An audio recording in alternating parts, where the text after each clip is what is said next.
যাকাত কোথায় কোথায় ব্যয় করবেন, কারে কারে দিবেন? আল্লাহ রাব্বুল আলামিন বলেন, ইন্নামাস সাদাকাতু লিল ফুকারাই ওয়াল মাসাকিন ওয়াল আমিলিনা আলাইহা ওয়াল মুআল্লাফাতি কুলুবুহুম ওয়া ফির রিকাব والغارمين وفي سبيل الله وابن السبيل فريضة من الله والله عليم حكيم।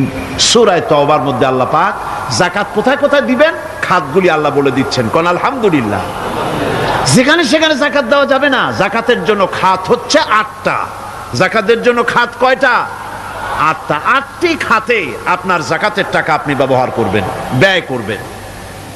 প্রথম দিবেন ফকিরদেরকে। প্রথম দিবেন কাদেরকে? ফকির। ফকির কারা? ফকির হচ্ছে নিজের জীবন জীবিকায় অন্যের মুখাপেক্ষী, তারপরে শিশু, এতিম, বিধবা, জীবন চালানো খুবই কষ্টকর, অভাবগ্রস্ত লোক, এরা হচ্ছে ফকির। আর মিসকিন হচ্ছে যারা নিজেদের প্রয়োজন উপযোগী অর্থ উপার্জন করার সামর্থ্য নাই, আর মানুষের কাছে আত্মমর্যাদার কারণে হাত পাততেও পারে না। এক কথায় এক গরিব ভদ্রলোক। আল্লাহ কোরআন শরীফ বলেছেন যে এদের চেহারা দেখে বুঝো জ্বর পেটে খাবার নাই, অথবা সে অসুবিধায় আছে, চেহারা দেখে বুঝে তাকে সাহায্য করো। সে এমন শরীফ মানুষ আছে না আমাদের সমাজে? লোক এরকম আছে না? আছে কি না? ঘরের মধ্যে 3 দিনও রান্না হয় নাই, কিন্তু দাড়ি টাড়ি সুন্দর করে আশ্রয়া জামাটা পরিপাটি করে গায়ে দিয়ে বেরোচ্ছে, কারোর কাছে হাত পাতে না, তার সরাপাতে তার ভদ্রতায় বাঁধে। ওনার সরাপথে বেঁধেছে, উনি চাবেন না কারো কাছে, কিন্তু উনাকে যিনি সৃষ্টি করেছেন সে আল্লাহ রাব্বুল আলামিন শোনায় দিচ্ছেন, বান্দারা আমার ওই গরিব ভদ্রলোককে খাবার দাও। ওরা হচ্ছে মিসকিন। এরপরে আমিলিন, 3 নম্বরে আমিলিন, অর্থাৎ যারা যাকাত সরকারিভাবে যাকাত যারা আদায় করে সেই আদায়কারীদেরকে এই যাকাতের টাকা দিয়ে তাদের সম্মানী দিতে বলা হয়েছে। ইসলামী গভর্নমেন্ট আসলে যাকাত তো আর আপনার খুশি মতো থাকবে না, যাকাত দিতে আপনি বাধ্য হবেন। যাকাত দিতে আপনি বাধ্য হবেন। যাকাত আদায় করবে গভর্নমেন্ট। কে আদায় করবে? গভর্নমেন্ট আদায় করবে, আর গভর্নমেন্ট ডিস্ট্রিবিউট করবে। ওয়াল মুআল্লাফাতিল কুলুব, মনতুষ্টির জন্য, যাদের মন জয় করতে হবে এই ধরনের লোকদেরকে। ওয়ার রিকাব, আর গলদেশের মুক্তিদানের জন্য। ওয়াল গারিমিন, আর ঋণগ্রস্ত ব্যক্তি, তাও আবার এমন পর্যায়ের যে ঋণ পরিশোধ করতে গেলে যদি তার এমন অবস্থা হয় যে তার কাছে যাকাত দেওয়ার মতো টাকা থাকে না, এরকমের অবস্থা যদি হয় তাহলে যাকাতের টাকা দিয়ে তার ঋণ পরিশোধ করে দেওয়া যেতে পারে। ফি সাবিলিল্লাহ। এরপরে হচ্ছে জিহাদের রাস্তায়। জিহাদের রাস্তা মানে জিহাদ যখন শুরু হবে সেই জিহাদের ময়দানে আপনি বন্দুক রাইফেল কিনে দেওয়ার সাহায্য করবেন সেটা নয়, কিন্তু শুধু এটাকে বোঝানো হয় নাই। ফি সাবিলিল্লাহ বলতে বোঝানো হয়েছে আল্লাহর রাস্তায় সংগ্রামরত সব ব্যাপারে আপনি সাহায্য করবেন, ইসলামী আন্দোলনের জন্য করবেন। যারা ইসলামের জন্য বইপত্র লেখে তাদের জন্য করবেন, যদি পয়সায় কুলাতে না পারে সেখানে সাহায্য করবেন। ইসলামী আন্দোলনকে বিজয় করার জন্য সাহায্য করবেন। এক কথায় আল্লাহর রাস্তা বলতে যা বুঝায় এগুলিকে দিবেন। ইবনে সাবিল, এরপরে পথিক মুসাফির।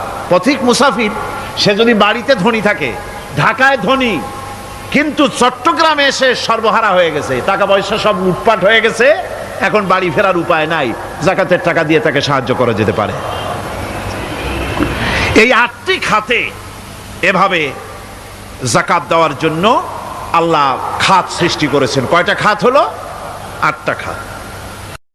কোরআনে কারীমের 3টি আয়াতে যাকাতের কথা এভাবে বলা হয়েছে, ইয়া আইয়ুহাল্লাযীনা আমানু আনফিকু মিন তাইয়্যিবাতি মা কাসাবতুম ওয়া মিম্মা আখরাজনা লাকুম মিনাল আরদ। হে ইমানদার লোকেরা, তোমরা যেসব পবিত্র অর্থ সম্পদ উপার্জন করো সেগুলি, এবং আমি জমিন থেকে তোমাদের যে ফসল দান করি, ফসল উৎপাদন করে দেই, তার থেকে তোমরা আল্লাহর পথে খরচ করো। এগুলো 1 নম্বর আয়াত। 2 নম্বর, প্রথম আয়াত বলা হয়েছে সূরা বাকারায়, আর সূরা আনআমে বলা হচ্ছে কুলু মিন সামারিহি ইযা আসমারা ওয়া আতু হাক্কাহু ইয়াওমা হাসাদিহি। তার উৎপাদিত ফল ফসল তোমরা খাও, আর ফসলের একটি অংশ ফসল কাটার দিনেই আল্লাহর হকটা, আল্লাহর অধিকারটা আদায় করে দাও। যেদিন তোমরা ফসল কাটবে সেদিনই অধিকারটা আদায় করে দাও। এই যে একটা ফরজ, এই ফরজটা মুসলমানেরা বেমালুম ভুলে গিয়েছে। ফসলের যাকাত তারা দেয় না। ফসলের যাকাতকে বলা হয় ওশর। কি বলা হয়? ওশর। এই ওশর, এখন যদি আপনি গ্রামে গিয়া কোন শিক্ষিত লোককেও যদি জিজ্ঞেস করেন, ভাই ওশর কি চেনো? সে বলবে, ভাই ওশর এটা কি জাতীয় প্রাণী, সারপোকা না তেলাপোকা না আরশোলা, আমি তো এই নামটাম তেমন শুনি টুনি নেই, বুঝবি না ওশরটা কি জিনিস।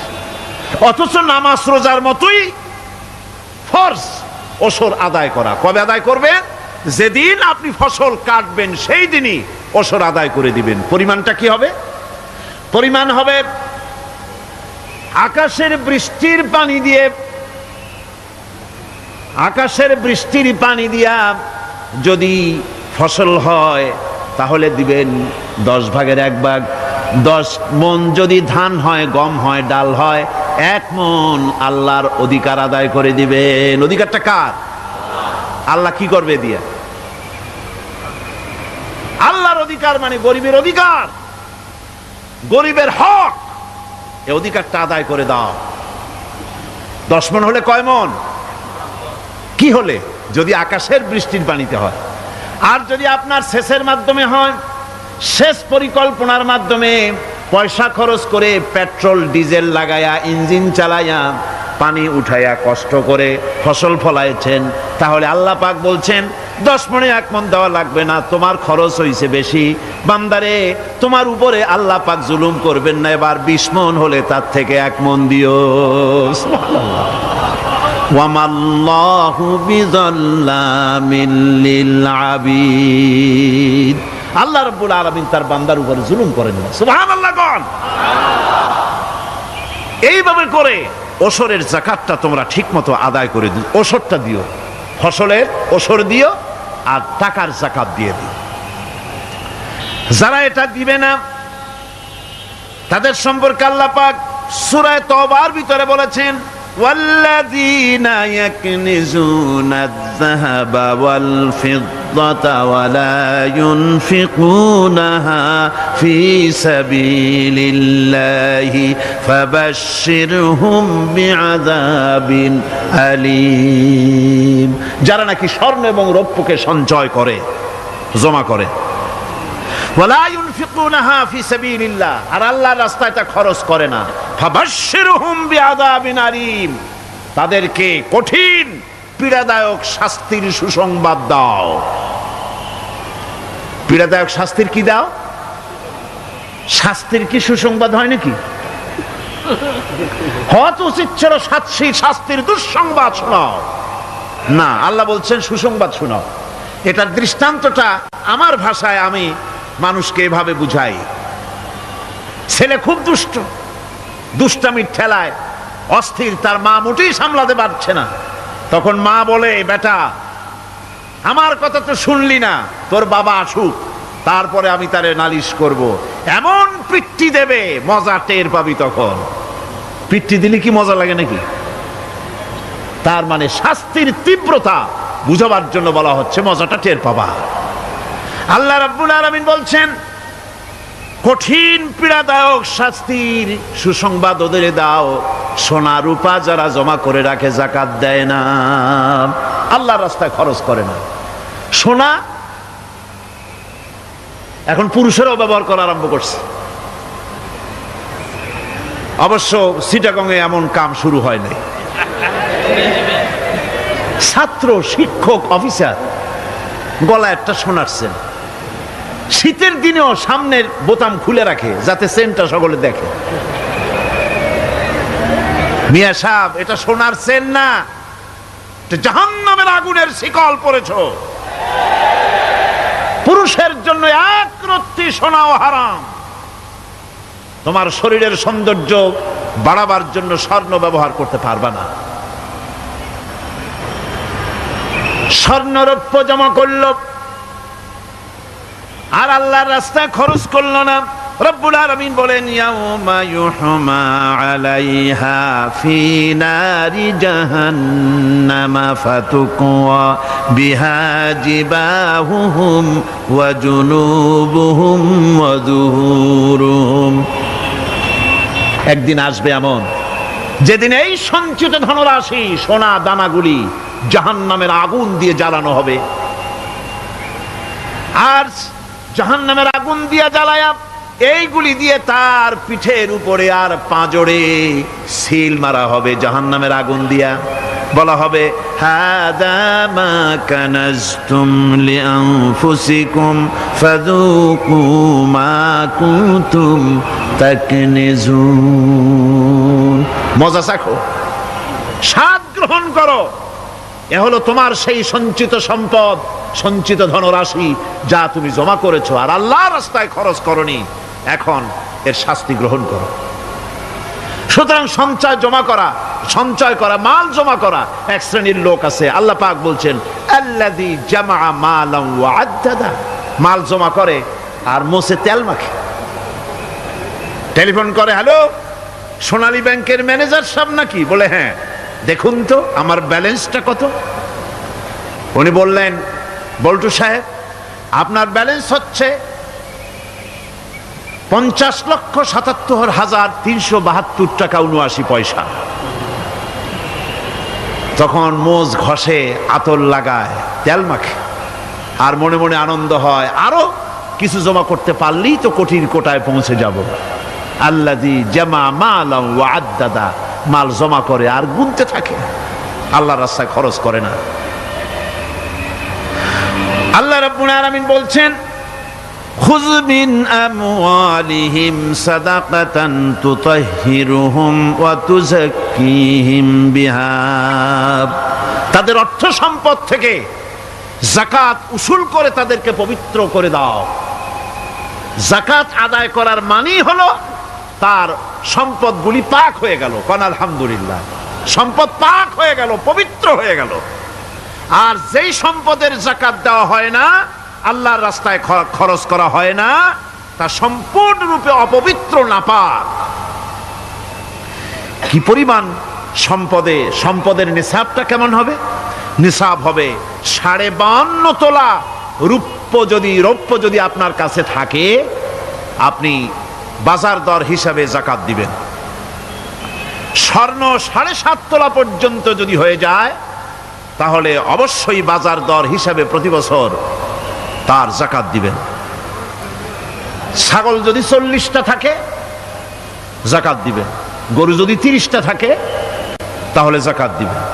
যাকাতের মাসলাটা খুবই কঠিন। যেখানে সেখানে গিয়ে জিজ্ঞেস করে এর জবাব পাওয়া সুকঠিন হয়ে যাবে। এই জন্য মাল পবিত্র করার জন্য, জাহান্নামের কঠিন শাস্তি থেকে বাঁচার জন্য আমি আপনাদেরকে উপদেশ দেব, সাজেশন করব, পরামর্শ দেব একটা বই পড়ার জন্য। বইটা লেখক হচ্ছেন আল্লামা ইউসুফ আল কারজাবী।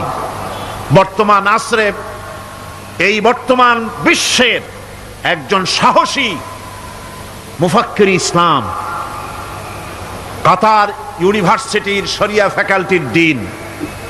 তার লেখা ফিকহুজ যাকাত, বিশাল এই আরবি গ্রন্থের অনুবাদ করেছেন অনুবাদ রাজ্যের রাজা, এদেশে ইসলামী আন্দোলনের এই ভূখণ্ডের পুরোধা ইসলামী আন্দোলনের বর্তমান সব নেতাদের ওস্তাদ আল্লামা হযরত মাওলানা আব্দুর রহিম সাহেব রাহিমাহুল্লাহ।